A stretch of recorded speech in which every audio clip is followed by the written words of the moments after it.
In our office the other week, we were chatting about something that got me laughing. A dish called perpetual stew. Funnily enough, I'd read about this when doing a bit of research for one of my recent works in progress. And this perpetual stew is a medieval dish, and actually, it's found its way into one of my stories. And some readers have even commented upon the very inclusion of it. And spending that bit of extra time researching foods and the characters who could eat these different kinds of dishes, particularly if you have a medieval setting for your story, it can really make a massive difference to the immersiveness of your world. So, to help you in your quest to enlightenment, I'm delighted to welcome back our medieval oracle, Mr. Aidan Mattis. Aidan, how are you doing today? I'm good. I'm well. You ready to talk about some lovely medieval food? Yes, and the perpetual stew one gets me. Yeah. It was Like, honestly, I just turned around and heard someone say, "Oh, yeah, have you tried perpetual stew?" And I was like, "What?" yes, I Do mean people that's still it's make the that? same concept as like using a cast iron skillet and how you're not supposed to wash it with soap. Yeah, Because part of the flavor is getting all the flavor of the previous meals. I don't know how sanitary it is, but I haven't died yet, so yeah. I'm gonna have to try it. yeah, it's I mean it's especially it comes from like medieval like inn culture and army encampments because you often with inns you had people coming in all the time, so it didn't really make sense to Yeah, wash stuff, especially because it was constantly boiling, so it's not like it was going to get you sick. Not that they knew what germ theory was, but they understood that boiling water would make it clean, so they knew that if you kept food hot, then it would stay good, especially if you were constantly cycling through it. And on army encampments, they rarely had the spare water to wash out pots, so you would just kind of have this constant use of pots and pans and cooking materials. Yeah, that was of course not like nothing you would see in like a peasant's household. so I mean, I know from a bit of research that I've done in the past that one of the most popular dishes was something called pottage, which is a bit Yes. like a perpetual stew. Yeah. And you mentioned peasant households there, so would there be a kind of dish that you'd see quite a lot of in peasant households? Yeah. Peasants commonly ate things that were kind of what we would today look at as pies or stews, because that was just the best way to get the most nutrients into one spot and have the most filling meal. Peasants would often also, if they did have access to meat, the use of meat by the non-elite classes in medieval Europe was much different than its use by elites and even modern people. You would not see really anybody in the Middle Ages eating a steak. You might at the upper echelons, knights and lords and kings would eat things like roasts and steaks and things like that. But if you were of the lower classes, then you wanted to take that meat and the flavoring from it and spread it throughout as much as you could. So that's why stews and pottage and puddings and pies were so popular, is because you could take meat and cook it in something that would soak up all the juices, and then you'd have even more meat flavored stuff. So a common dish would be like mincemeat pie, a beef stew with carrots and things like that would be a popular medieval inspired dish.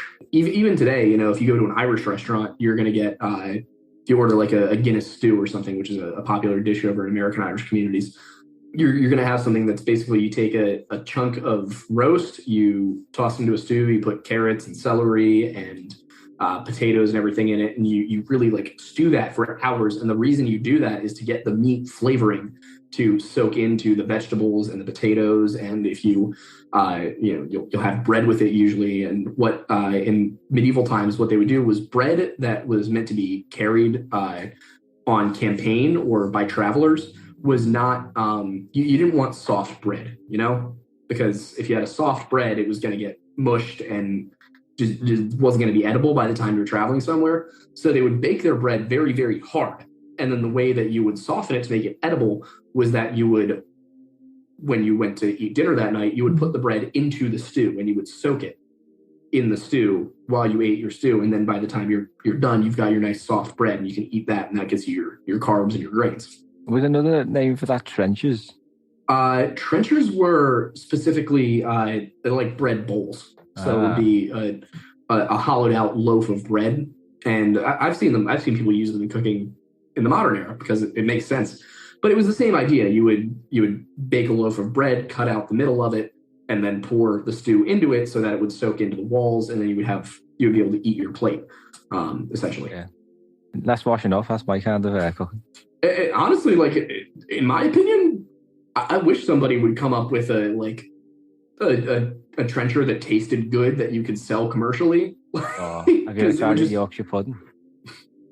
I've never tried Yorkshire pudding. Oh man, that's what. Also, the way that you Brits use the term pudding scares me. It's not pudding, like over here in the States, pudding almost exclusively refers to like a dairy dessert dish, like chocolate pudding, vanilla pudding, banana cream pudding, like something like that. We don't really refer to dishes that are not desserts as puddings. So yeah, I'm always worried when I hear a British person say some sort of pudding that I don't recognize. I'm like, all right, there's a 50-50 chance that has meat in it. Yeah. Yorkshire pudding, though. Try it because it's exactly what you described. You can have a big Yorkshire pudding, and then it's like a big bowl, and you have all your stew or anything you want in there. Is that the one where you take a trencher and you put it into the oven underneath a roast, and you let the juices drip down into it? No, I think that's something different, but that sounds quite nice. I've heard of that as well, where that would be the dish essentially that was given to peasants at feasts. Was you would cook your meat, and then you would have your bread underneath it, and you would let the juices drip down onto the bread, and the peasants would get that if they weren't getting meat themselves. Mm-hmm. Something I read about peasants as well, which I found quite clever, is that if they didn't have enough grain or whatever they used to feed the animals, they would slaughter them in autumn, so they didn't have to feed them through the winter. Yes. If your animal was not going to make it through the winter for any reason, be it sickness, or you didn't have the grain to feed them, or you didn't have the space to house them, the best option that you had as a peasant was usually to slaughter the animal and send it to a butcher. Partially because you could get, if you had a sheep that you weren't going to be able to take care of for the winter, that was not only could you get some meat out of it, which was very rare. It was extraordinarily rare that peasants ever got to eat meat. So if you had a sheep that you could sell to a butcher, then that was not only money in your pocket, but it was also, you were going to get to eat meat.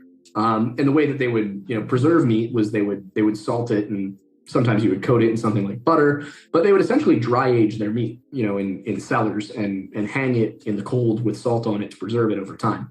And then you would just kind of cut off the rind that would form. But yeah, that is definitely something that would happen. How long would cured meat like that last for? It would get you through the winter.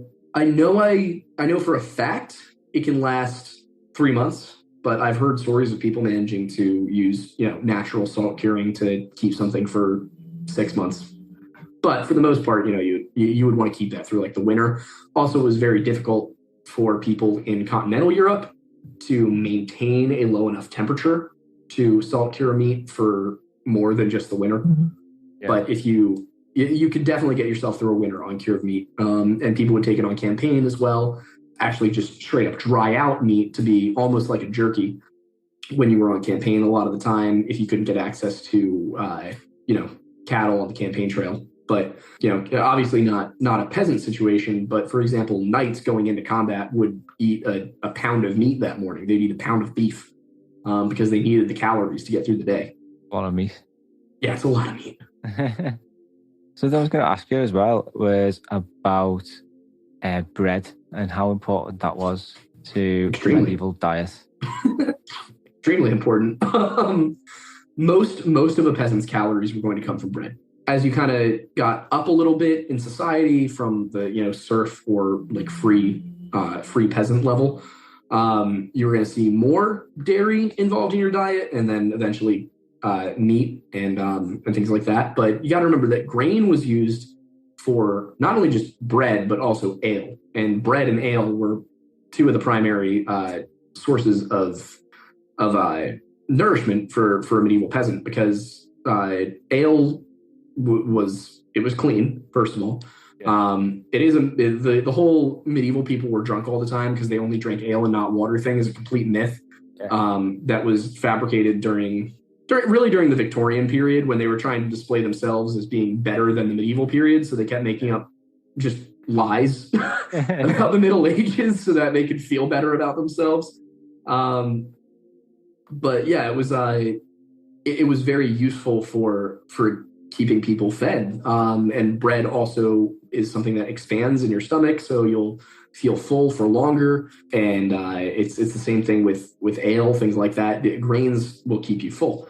And also, of course, bread can absorb things. So if you have a very small, even like a 2-ounce piece of like mutton, and you use that to cook, and then you stick your bread in it, or you pour the stew over bread, it enhances the amount of flavor you're going to get. You're going to be able to enjoy that for longer. So people would use bread not only as a staple food, but also to sort of draw out or extend the life of what little flavorful food they could get. So, you're looking at probably 80% of the calories, 90% of the calories that medieval people were taking in were coming from bread or ale. Yeah, it's insane. Also true of modern Italians with pasta. So, because everyone's quite dependent on harvests and whatnot, I know in the 1300s in particular, there were a lot of famines. Mm-hmm. So tell us a bit about that and what kind of, my family are all Irish, so the Irish famine is well known to me. What would it have been like back then? So I can imagine there's a bit of food that you can rely on, like berries and nuts and stuff that you can forage. But imagine 2 years is the second year of 2 years of bad harvests. Mm-hmm. What kind of situation is that going to be like? So it really depended on the type of famine. So, for example, a lot of the famines that were in the 1300s resulted from the Black Plague, because you lost so many of your farmers that there were a lot of times where people just couldn't produce enough food for the people who survived, and it would take a few years to recover and figure out who was going to farm what, and for the population to really recover from losing, in some cases, 50% of their working population. So, it's kind of a which came first situation in a lot of cases. But also, if it was a famine that was affecting a singular region, then the way that would be dealt with was usually that lords and monarchs would make deals to purchase excess grain from other lords and kings to feed their own population. Or in other cases, they might take advantage of the situation and use that time to declare war on somebody because they weren't going to be able to fight it very well. And if you are an invading French king coming into, say, German territory, and the Germans are experiencing a famine, and you as the king of France have a surplus of grain, and you come and conquer the Germans, at first they might be a little upset about it, but if you feed them, then they're going to be all on board. They're going to be happy about it. So it really depended on what you're looking at. So a regional famine would be dealt with usually by making deals to import grain from other places. A widespread famine, like what you experienced during the Little Ice Age, during the Black Plague, all that was going to be a much bigger problem. It was going to be much harder to solve it. And it was genuinely one of the things that would drive people to migrate and to leave and to go elsewhere. If you were on your second or third year of a famine, you really didn't know how long it was going to last. You might look to emigrate and go somewhere else if you had the means. But in a lot of cases, people would go hungry and lifespans shortened during these periods.